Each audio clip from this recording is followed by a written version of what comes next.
So here I am with our good friend David Spence, who's helped us over the years do various things, and today we're here talking about biochar. So as I've mentioned in the cucumber planting video, it's something that I've added to the plant to provide nutrients. I'm a novice at this, and that's why I've invited David, because he knows what he's talking about. So, really, in a fast little way, can you explain exactly what biochar is? If you think of it as a sponge, it's the best idea, because it's porous and it'll hold everything into it. If you need to activate it, so it'll give out its nutrients, otherwise it'll absorb the nutrients. So it's like a barb to stop things going away into the soil, so it'll keep things, you use less water, less fertiliser. Okay. So can I try and say that back to you, what I think I've understood from that then? Go on then. So, biochar is charcoal, for Yeah. start, that's where the char comes from. It's charcoal made from wood, which once it is activated, and we've activated some today using nettle tea, Yeah. and it has to be activated by something with microbes in. Yeah. And when you activate it, rather than sucking up the nutrients in the water like a sponge, if you just put it in without activation, it'll actually act like a barb and give out the nutrients and water to the plants that it's feeding. Yeah. Is that right? So it acts on the plants, not the soil.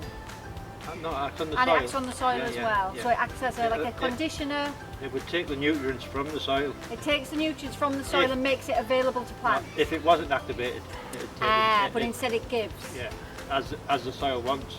Okay. The reason I've asked David here about biochar is because I've been doing a lot of research about organic growers who are getting really good yields on their crops, and the common denominator with all of them is biochar. So we're looking forward to having a play around with it, to using it in the garden, and watch this space and we'll let you know how we get on.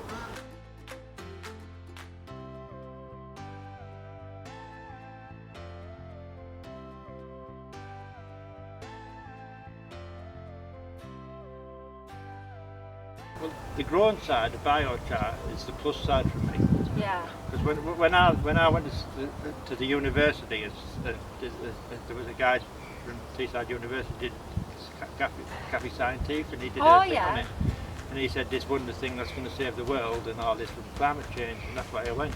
And that was biochar. And, yeah, but he said at the time he had a wedge like that, and in the wedge there was 15 different colours. Right, and he said for us to tackle climate change, we only need to use 9 of these of the 15. And biochar was one of them. Right. To capture that carbon and put it in the soil, and that's where if big farm agriculture started using that, it wouldn't need to use agricultural chemicals.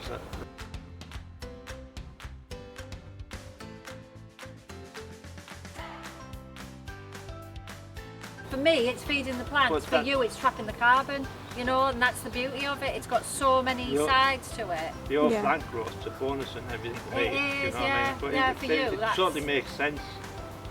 With the less. Well, that's the beauty of permaculture, though, isn't it? It's a pure permaculture concept in that it's got so many pluses, hasn't it?